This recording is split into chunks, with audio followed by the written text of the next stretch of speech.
Welcome.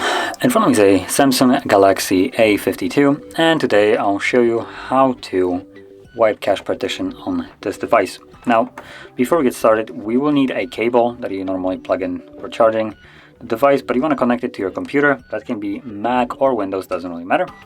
So let's connect it now. It's already connected to the computer. And from here, let's pull down notification panel, select the power key, and choose power off. Give it a moment for the device to actually turn off, and once it has, you then want to hold power key and volume up, both keys at the same time, but I'm gonna wait a little bit longer for it to show me the percentage of the battery.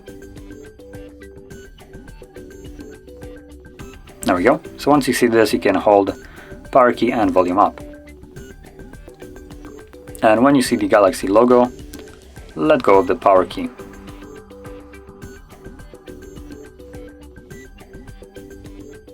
So you should by now be in the recovery mode, and in this mode you will need to use volume keys to navigate. As you can see, touchscreen doesn't actually work, so let's use volume down to scroll down and select wipe cache partition, and then confirm it with power key.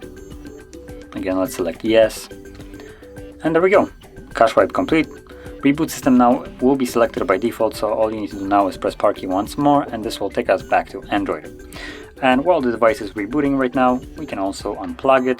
The cable is not needed anymore.